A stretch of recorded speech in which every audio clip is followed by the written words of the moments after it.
High, সবাই কেমন আছো? আশা করি ভালোই আছো। আমিও ভালো আছি।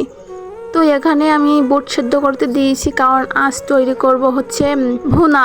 কারণ আমার অনেক দিন ধরে ইচ্ছা হচ্ছে যে একটু ভুনা খাবো, তাই যেই কথা সেই কাজ। আমি হচ্ছে এখানে ডাল সেদ্ধ করতে দিয়েছি, তারপরে এখানে ঝাল বেটে নিয়েছি। দেন ঝাল বাটার পরে এখানে হচ্ছে গরম মশলা জিরা একসাথে বেটে নিয়েছি, তারপরে পেস্ট কষে নিয়েছি, তারপরে এখানে আদা রসুন সব মশলা বেটে নিয়েছি কারণ ভুনাতে দেওয়ার জন্য। আর এই সমস্ত মশলা দিলে একটু ভুনার টেস্ট অন্যরকম হয়। ভুনাতে অনেক প্রকার মশলা ব্যবহার করলে কিন্তু ভুনার স্বাদ দ্বিগুণ হয়ে যায়। তো আমি এবার এখানে চেক করে দেখছিলাম বুটটা সেদ্ধ হয়েছে কিনা। তো এখানে বুটটা সেদ্ধ হয়ে গেছে, এবার আমি নামাই নেব। নামানোর পর আমি একটা ঝরাতে হচ্ছে বুটটা ঢেলে দিয়েছি জল সরানোর জন্য, যাতে ভালো করে জল সরে যায়। দেন তারপরে এখানে হচ্ছে আমি কড়াটা গরম করে জিরা ঝাল গরম মশলা ফোড়ন দিয়ে তারপরে পেস্ট দিয়ে ভালো করে নাড়াই চাড়াই নেব। আর হ্যাঁ, একটা কথা, তোমরা আমার কড়াটা একটু অন্যভাবে নিও, কারণ এখানে হচ্ছে আমার বোন আগে থেকে ডিম ভাজা করছিল, সেই কারণে কড়াটা এমন হয়ে গেছে।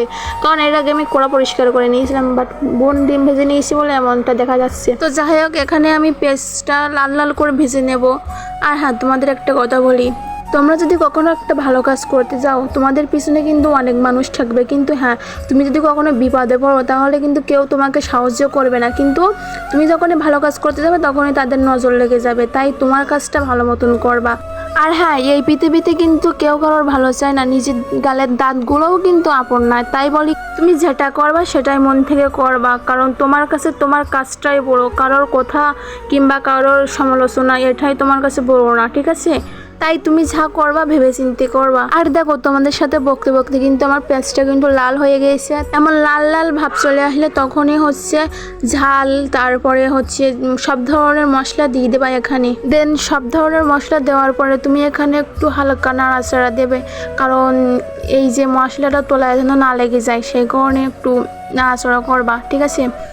আর হ্যাঁ, আমি এখানে হচ্ছে লবণ তারপরে হলুদ দিতেই ভুলে গিয়েছি, তো আমি এখানে লবণ হলুদ সব কিছু দিয়ে মশলাটাকে একটু লাল লাল করে ভেজে নেব, কারণ এই মশলাটা যত ভাজা হবে ততই হচ্ছে ভুনাটা খেতে ভালো লাগবে আর সুস্বাদু হবে। তো এখানে আমি হচ্ছে মশলাটাকে লাল লাল করে ভেজে নিয়ে এখানে জল অ্যাড করে দিয়েছি, আর আমি এখানে গরম জল অ্যাড করছিলাম। তোমরা চাইলেও কিন্তু ঠান্ডা জল কিংবা হচ্ছে গরম জল দিতে পারো, তোমাদের মন মতো। তো এই মশলাটাকে আমি জল দিয়ে এবার আমি ভালো মতন কষাই নেব, কারণ মশলাতে এত সময় ভেজে নিয়েছি তার একটা তেল ছাড়ি দেবে, সেই কারণে আমি এই জল দিয়ে দিয়েছি। আর হ্যাঁ, এখানে হচ্ছে মশলা কষানোর পরে আমি এখানে বুট দিয়ে দিয়েছি।